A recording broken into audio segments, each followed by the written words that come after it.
Sinbad ने अपनी छठी कहानी सुनाने के बाद सातवीं और आखिरी कहानी सुनानी शुरू की। अपनी आखिरी कहानी सुनाते हुए सिंदबाद ने कहा, मैंने निश्चय किया था कि मैं आगे कभी जल यात्रा नहीं करूंगा। मेरी स्थिति भी इतनी हो गई थी कि कहीं आराम से बैठकर दिन गुजार सकूं। ऐसा सोचते हुए मैं अपने घर में खुशी से रहने लगा। एक दिन मैं अपने दोस्तों के साथ खाना खा रहा था, तभी एक नौकर आया और बोला, खलीफा के दरबार से एक सरदार आए हैं, वह आपसे बात करना चाहते हैं। मैंने अपना भोजन समाप्त किया और सरदार से मिलने बाहर आया। सरदार ने कहा, खलीफा ने तुम्हें बुलावा भेजा है। इतना सुनने के बाद मैं उसके साथ जाने को राजी हो गया।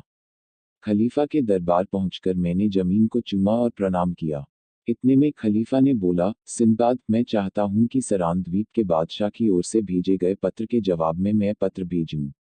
साथ ही उपहारों के बदले मेरी ओर से उन्हें उपहार भी भेजूं। तुम मेरा संदेशा लेकर सरान द्वीप के बादशाह के पास जाओ। मैं असमंजस में पड़ गया।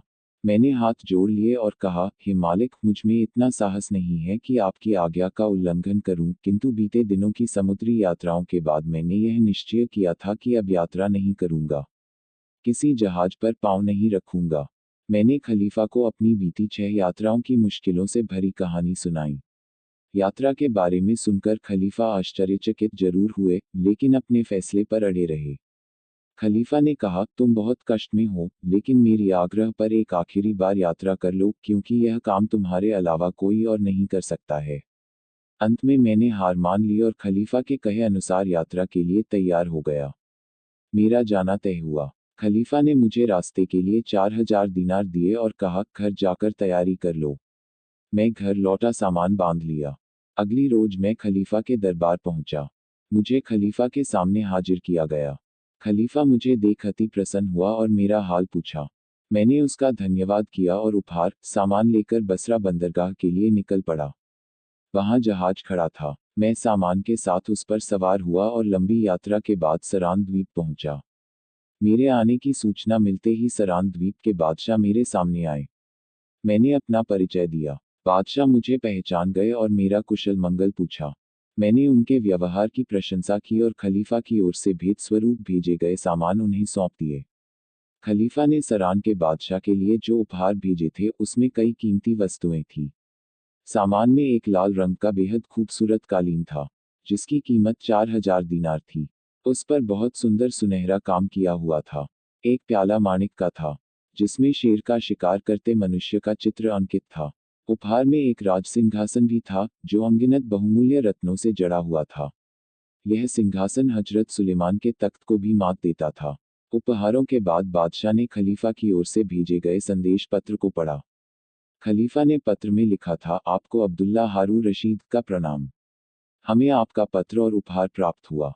आपका धन्यवाद। हम हमारी ओर से कुछ उपहार भेज रहे हैं। स्वीकार करें। मेरा पत्र पढ़कर आपको पता लगेगा कि मेरे मन में आपके लिए कितना प्रेम और मान सम्मान है। सरान का बादशाह पत्र पढ़कर बेहद खुश हुआ। मैंने अपना काम कर दिया था, इसलिए मैंने उनसे विदा मांगी। बादशाह ने पहले तो साफ मना कर दिया, लेकिन मेरे कई बार आग्रह करने के बाद वह राजी हो गया। उन्होंने सम्मान, उपहारों और इनामों के साथ विदाई दी।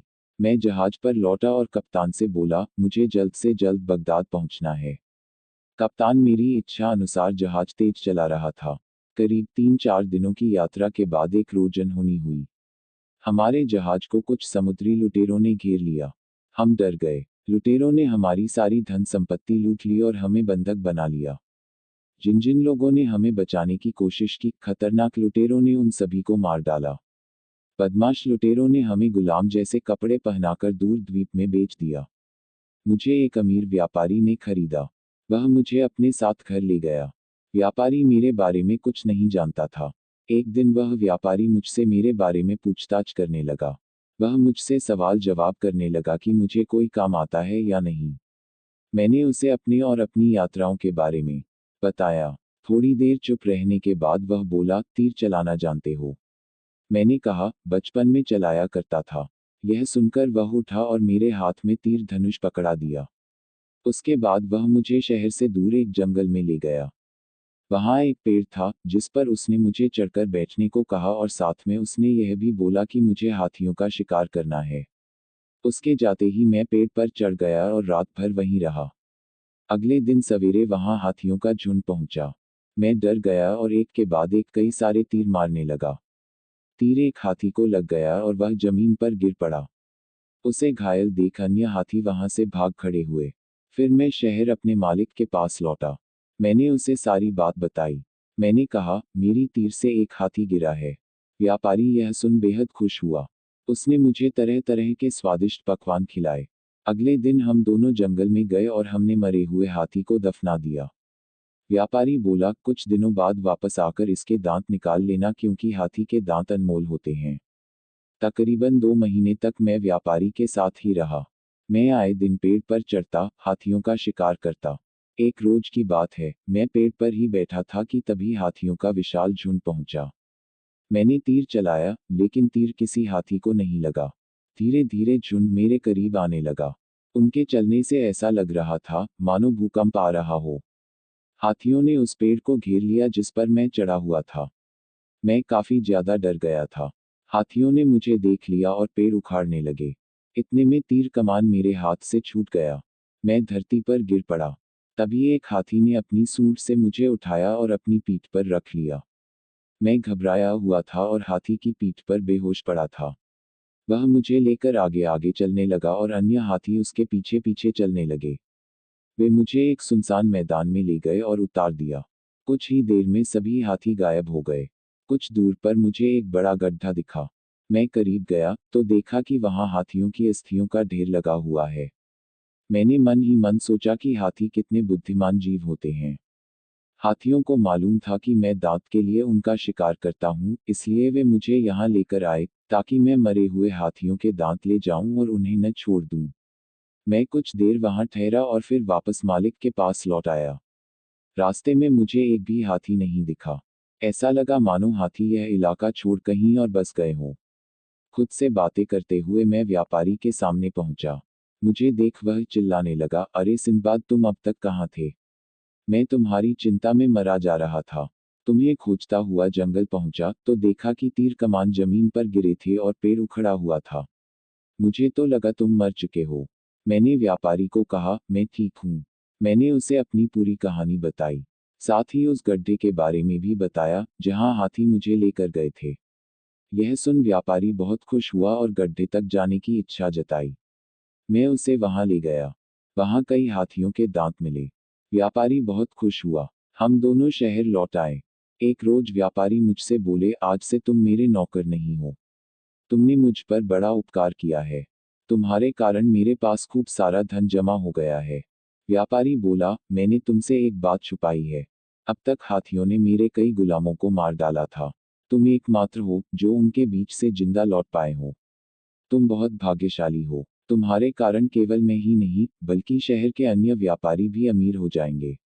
आज से नहीं, बल्कि अभी से मैं तुम्हें आजाद करता हूँ। साथ ही भेद स्वरूप धन दौलत भी देता हूँ। मैंने हाथ जोड़ लिए और बोला, आप मेरे मालिक हैं। भगवान आपको लंबी उम्र दे। मैं आपका आभारी हूँ जो आपने मुझे उन समुद्री लुटेरों से बचाया। मेरा भाग्य अच्छा था जो मैं आपके पास बिका। मेरी एक इच्छा पूरी कर दीजिए। मुझे मेरे देश पहुंचा दीजिए। व्यापारी बोला, तुम धीरज रखो। तुम्हारे देश की ओर जाने वाला जहाज यहाँ आते ही हम तुम्हें भिजवा देंगे। उस रोज से हर दिन मैं अपने देश के जहाज आने का इंतजार करने लगा। इस बीच मैं कई बार जंगल भी गया और हाथियों के दांत लाकर व्यापारी को दिए। दांतों की खरीदी के लिए कई जहाज वहां आने लगे। एक रोज व्यापारी ने मुझे कई हाथी के दांत दिए और मेरे देश से आए एक जहाज पर मुझे चढ़ा दिया। व्यापारी ने रास्ते के लिए मुझे खाने का सामान भी दिया। मैंने उनसे विदाई ली और कई द्वीपों की यात्रा करता हुआ फारस बंदरगाह पर पहुंचा। वहां से सड़क के रास्ते का सहारा लेकर मैं बसरा आया और अपने साथ लाए हाथियों के दांत वहां बेच दिए। इसके बाद कुछ खरीदारी कर मैं बगदाद लौट आया। बगदाद लौटते ही मैं खलीफा के दरबार पहुंचा। मुझे देख खलीफा बेहद खुश हुआ। उसने कहा, मैं हर रोज तुम्हारी मंगल कामना की प्रार्थना किया करता था। मैंने उसे अपने साथ हुई घटनाएं बताई। हाथियों का अनुभव सुनकर खलीफा को बड़ा आश्चर्य हुआ। उसने अपने लेखक को आदेश दिया कि मेरे साथ हुए बीते दिनों की घटनाओं के बारे में सुनहरे अक्षरों में लिखे और अभिलेखागार में रखे। खलीफा ने मुझे ढेर सारा इनाम देकर विदा किया। अपनी यात्रा की अंतिम कहानी को खत्म करते हुए सिंदबाद ने कहा, मित्रों, इसके बाद मैं कभी किसी यात्रा पर नहीं गया। अब तक जो भी धन मैंने कमाए उनके सहारे ही जीवन जी रहा हूँ। उसने हिंदबाद से कहा, अब तुम ही बताओ, क्या ऐसा कोई इंसान है जिसने मुझसे अधिक मुश्किलों का सामना किया है? यह सुनने के बाद हिंदबाद उठ खड़ा हुआ। उसने सम्मानपूर्वक सिंदबाद का हाथ चूमा और कहा, सच कहूं तो इन 7 समुद्री यात्राओं के दौरान आपने जितना संकट झेला और बार बार अपने प्राणों की रक्षा की है, इतनी शक्ति किसी में नहीं है। मैं अब तक अपनी स्थिति पर रोता था और आपकी सुख सुविधाओं से जलता था, लेकिन अब मैं भगवान का लाख लाख शुक्रिया करता हूँ कि उन्होंने मुझे मेरे परिवार के बीच सुरक्षित रखा है। वास्तव में जो सुख आप अभी भोग रहे हैं, वह आपका अधिकार है। मेरी भगवान से प्रार्थना है कि आप हमेशा खुश रहें और आपका मान सम्मान यूं ही बना रहे। आखिर में सिंदबाद ने हिंदबाद को 400 दीनार देते हुए कहा, अब तुम मेहनत मजदूरी करना छोड़ दो और मेरे लिए काम करना शुरू कर दो। मैं पूरी जिंदगी तुम्हारा और तुम्हारे परिवार का भरण पोषण करूंगा। हिंदबाद ने सिंदबाद की बात मान ली और अपना आगे का जीवन आनंद से गुजारने लगा। तो यह थी सिंदबाद की आखिरी कहानी।